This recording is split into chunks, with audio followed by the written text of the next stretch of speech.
क्योंकि मैं छोटा था, इतनी उम्र नहीं थी, तो बहुत चक्कर काटती। मैंने कहा भाजी ने अपना सारा जीवन खराब कर लिया इस स्कूल के चक्कर में। आजकल ये भी बात है, मंत्री जी एक काम के सुन के दूसरे से निकाल देते हैं, ऐसा नहीं करेंगे। और अगर इन्होंने ऐसा किया तो जहाँ ये जाएंगे उसी जगह मैं पहुंची रहूंगी, जैसे मैंने पहले किया था। और मेरी मांग को सुनिएगा। 2024 के चुनाव में भी जब मैं वोट मांगा करता तो मैं एक बात कहा करता कि हमने सरकारी स्कूलों के ऐसे हालात बनाने हैं इन 5 सालों में कि आम आदमी अपने बच्चों का गर्व महसूस करे कि भाई मेरे बच्चा सरकारी स्कूल में पढ़ता है। तो 2047 तक तो हम तो रहने वाले नहीं। बुहाजी सरलाल ने तो हमें बुला लिया, इन्हें तो कह दी मैं चली, तुम आ जाओ, कोई काम नहीं करा तो मैं वहीं मिलूंगी। भाई वीर कुमार ने भाषण दिया कि सरकार ये कर सकती है, आप सरकार से कराओ। भाई वीर कुमार जी, मैं सरकार ही हूँ, मंत्री सरकार होता है।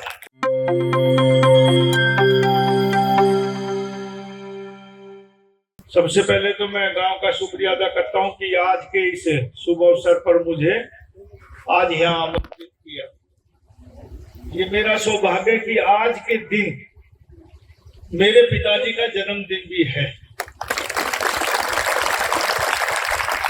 और राम महावीर सिंह जी के जन्मदिन पर आज मुझे यहाँ आने का अवसर मिला। इससे अच्छा शुभ दिन मेरे लिए तो नहीं हो सकता। तो मैं शुक्रिया अदा करता हूँ अपने परिवार के बुजुर्गों का भी। उन्होंने, और मुझे याद है जब मैं कॉलेज में पढ़ता था तो बुहाजी सरला चंडीगढ़ के बहुत चक्कर लगाती थी और माँ जिंदा थी, माँ के पास आकर रुकती, कहती फला चंडीगढ़ जा रही हूँ, मैंने स्कूल बनाना। उस टाइम में सोचा करता बुहाजी क्यों चक्कर काट रही इतने, क्योंकि मैं छोटा था, इतनी उम्र नहीं थी, तो बहुत चक्कर काटती। मैंने कहा बुहाजी ने अपना सारा जीवन खराब कर लिया इस स्कूल के चक्कर में, कहाँ चक्कर करना। लेकिन आज मुझे ये सौभाग्य मिला कि मेरी बुहाजी के द्वारा ये भाग दौड़ करके आज स्कूल के इस मौके पर हम यहाँ आज सब इकट्ठे हुए। हमारे यहाँ ये बच्चों का स्कूल है, ये ठीक है कि रेवाड़ी और झज्जर के बीच में ये अकेले +2 का लड़कियों का स्कूल है। पर्सनल में ये देखा गया कि जितने भी सरकारी स्कूल हैं, मैं जहां से विधायक हूँ, आज बादशाहपुर विधानसभा और हरियाणा का सबसे बड़ा विधानसभा क्षेत्र है, तकरीबन 5,22,000 वोट है वहां, हजारों स्कूल है उस हल्के में। और दुनिया के सबसे महंगे स्कूल है, 12-12 लाख रुपए की फीस भी एक साल की वहां है।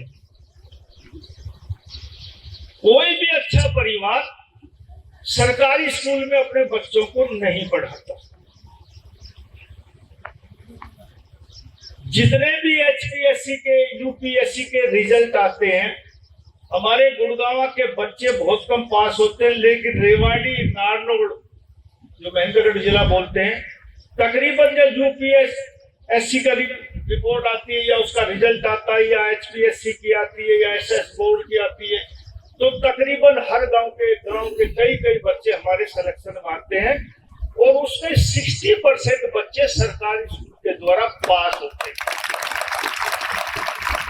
इस चुनाव 2024 के चुनाव में भी जब मैं वोट मांगा करता तो मैं एक बात कहा करता कि हमने सरकारी स्कूलों के ऐसे हालात बनाने हैं इन 5 सालों में कि आम आदमी अपने बच्चों का गर्व महसूस करे कि भाई मेरे बच्चा सरकारी स्कूल में पढ़ता है। आज हम यदि किसी बहन बेटी का रिश्ता किसी घर में लेके जाएं और लड़का वाला ये पूछे कि आपकी बेटी, आपकी बहन कौन से स्कूल में पढ़ती है, और हम कहते हैं कि सरकारी स्कूल में पढ़ती है, तो चाय पानी की भी नहीं पूछे। और यदि हम कहें कि शिवनागर में पढ़ती है, हेरिटेज में पढ़ती है, सिरराम में पढ़ती है, कोई और अच्छा नाम ले स्कूल का, फिर वो आ भगत करते, चाय पानी की पूछते, उसके बाद गोद बराती के पूछते कि कौन सा गोद है, क्या करते हैं। ये हमारा एक संकुचित मन हो गया और एक स्टेटस सिंबल हो गया बच्चों का। ये स्टेटस सिंबल हमें तोड़ना है, सरकारी स्कूलों में अपने बच्चों को पढ़ाना। मैं गांव में दौरे करता हूँ, जब मैं पहली बार MLA यहीं से पढ़ा तो पहले सब गाँव में एक मांग होती थी कि हमारा स्कूल को अपग्रेड किया जाए 5वीं से 8वीं। जिसका 8वीं का होता तो वो 10वीं का, और 10वीं का 12 पहले मांग पत्र में स्कूल अपग्रेडेशन का 1 नंबर का मांग पत्र होता था। अब हमारे नाम मात्र के मांग पत्र होते हैं, जहां मैं विधानसभा से विधायक हूँ कोई मांग पत्र नहीं करते हैं। जहां भी जाता हूँ कि मेरे स्कूल को अपग्रेड करो, क्योंकि सरकारी क्राइटेरिया है कि सबसे पहले कि उस स्कूल का जो अपग्रेड कर रहे हो उसमें जमीन कितनी है।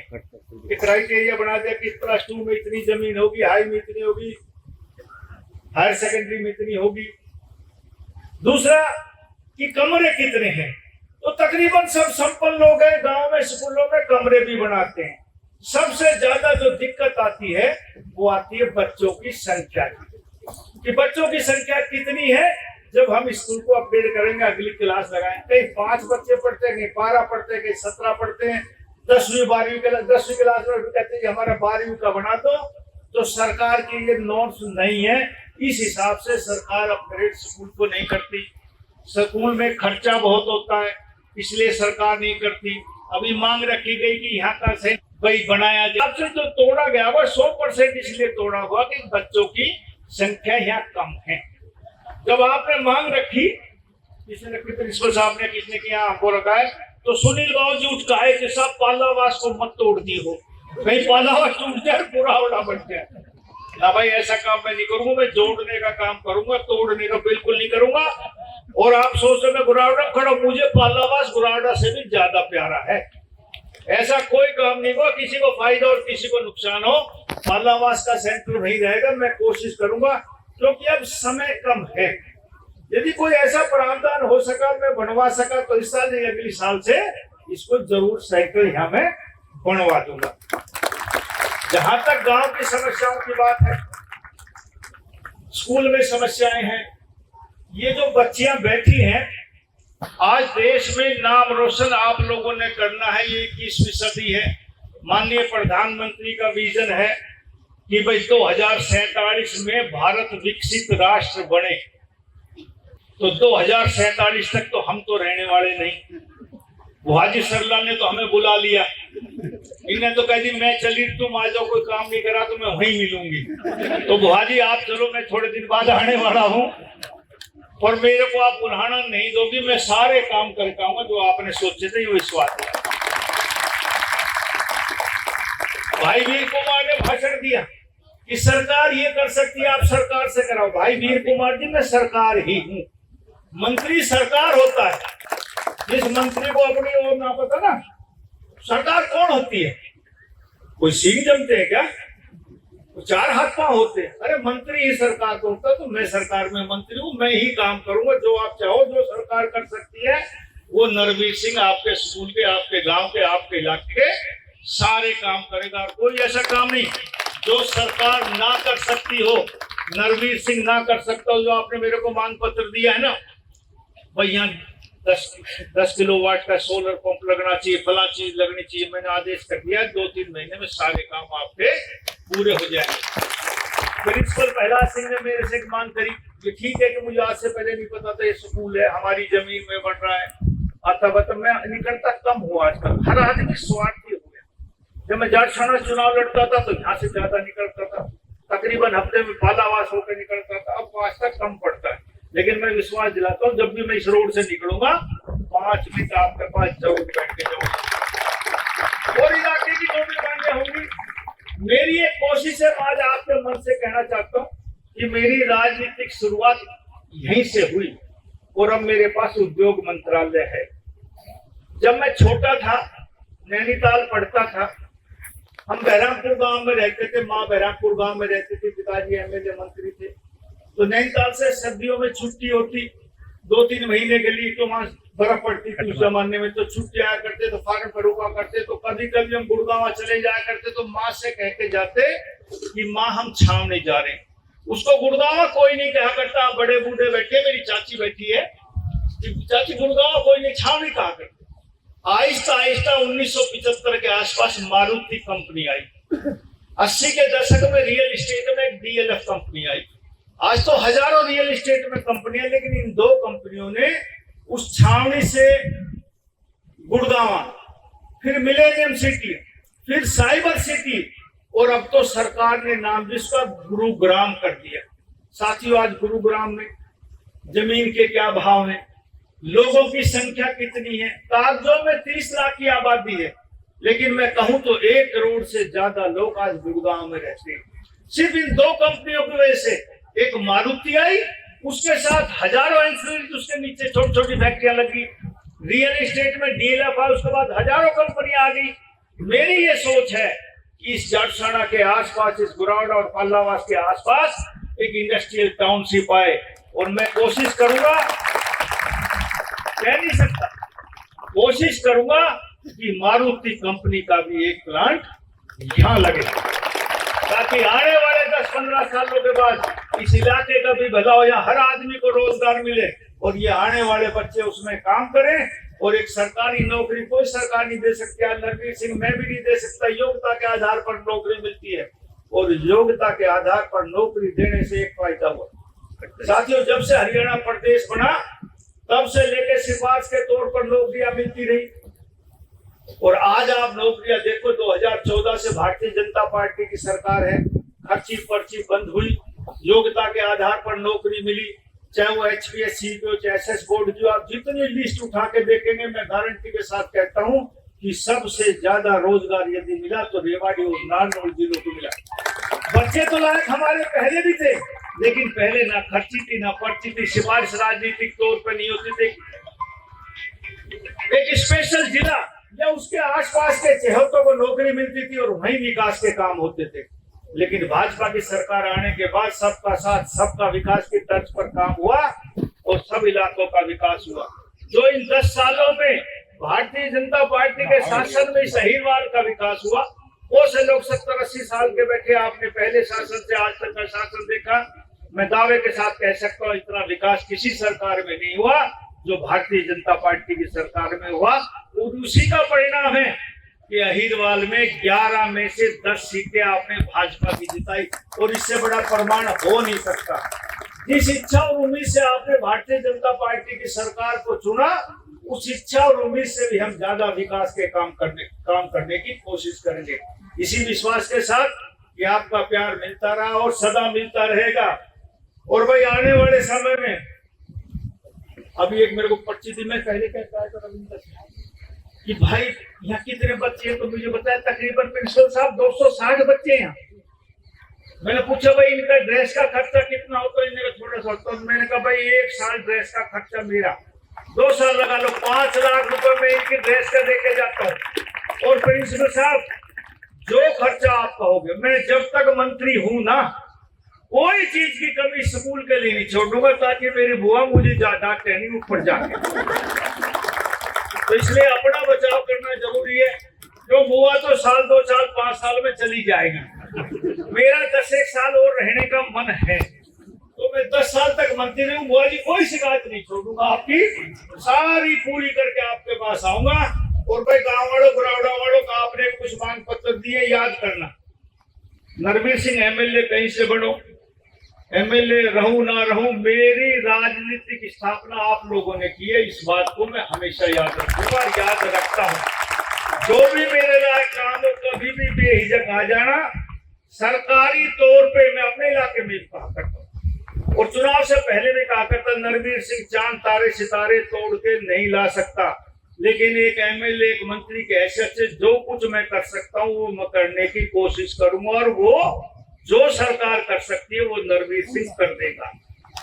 इसी आशा और विश्वास के साथ मैं एक बार सभी गांव वालों का शुक्रिया अदा करता हूँ, और आसपास के गांव के जो इतने लोग आए। और भाई सरकार में आपका पूरा हिस्सा है, नरवीर सिंह मंत्री है, आपका अपना भाई बेटा बच्चों का चाचा मंत्री है। आपका बहुत बहुत धन्यवाद। जय हिंद, राम राम। मैं श्रीमती जगन कौर की लड़की हूँ। मेरे ही द्वारा इस स्कूल का निर्माण हुआ है, और मैंने इसकी सारी कंडीशन पूरी करी है। दोनों मौसियों की तरफ से मुझे कोई भी आपत्ति नहीं थी। उनका ये जो मैं चाहूँ वो कर सकती हूँ। मेरी मदर की वजह से ही मैंने इनका पूरी कंडीशन पूरी करी है।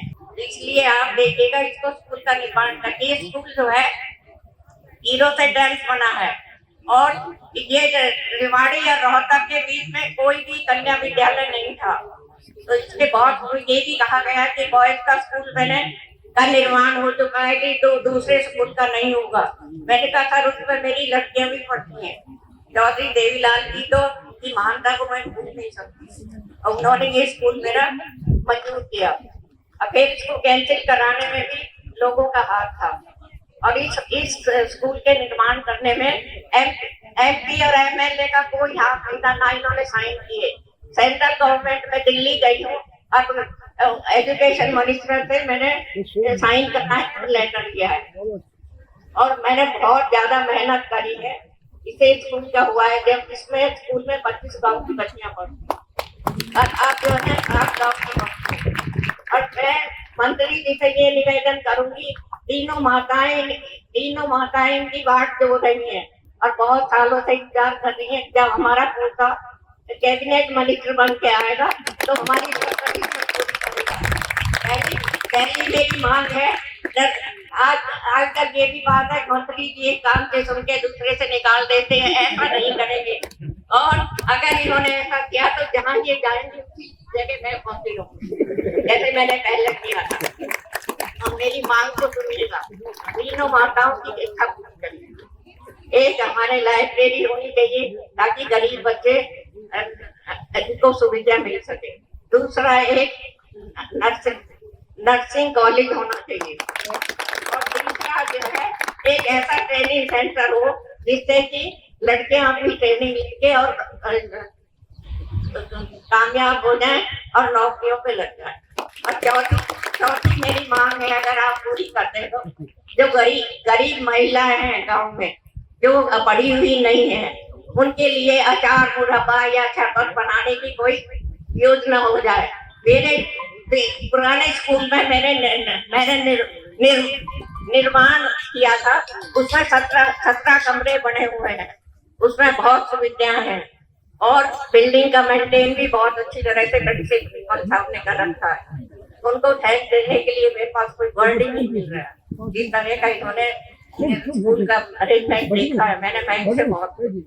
तो आप ये मंत्री जी इनकी भूल मत करना, इन माताओं से करो, ताकि इनको आपने तो दे दिया है लेकिन इनको जन्म जन्म के लिए अमर कर दो, ये मेरी प्रार्थना है। और ये इनकी माताओं की जब भी पूरी होगी जब आप करेंगे, क्योंकि उनको ये था कि हमारा पोता कैबिनेट मंत्री बन के आएगा जब आपकी सभी इच्छाएं पूरी करेंगे। अब मैं उनसे बार बार रिक्वेस्ट कर रही हूँ और ये काम उनको करना पड़ेगा। और मैं ये भी बात कहती हूँ, अगर इन्होंने नहीं किया तो मैं आके सेंटर में भी जाके उनकी अप्रोच करूंगी, मैं पीछे नहीं हटूंगी। लेकिन ये तो तीनों कंडीशन पूरी करनी। और इनको मालूम है कि मैं जिस बात का निर्णय कर लेती हूँ उसको पूरा करती हूँ, है नहीं? हाँ जी, इनका एग्जाम सेंटर पालावास चला गया है। पालावास वाले हमेशा हमारे अगेंस्ट चलते हैं। मैं पालावास वालों ने मेरे बनाने में खलल डाली थी और लोगों ने भी डाली थी और ज्यादातर उसमें यादव थे। तो यादव को मैं जीती जी चलिए, देखो यादव की तो मैं कब भरोसा करती हूँ। मंत्री जी मेरी बात को मत भूलना। नहीं, मैं आपका पीछा करती ही रहूंगी। और मैं पूरी फैमिली से कह रही हूँ जो गुड़गांव के वासी हैं, वहाँ रहते हैं, वो इनको रिमाइंडर देते रहे। और जब भी मैं यूपी से आऊंगी तब भी इनको रिमाइंडर दूँ। Thank you.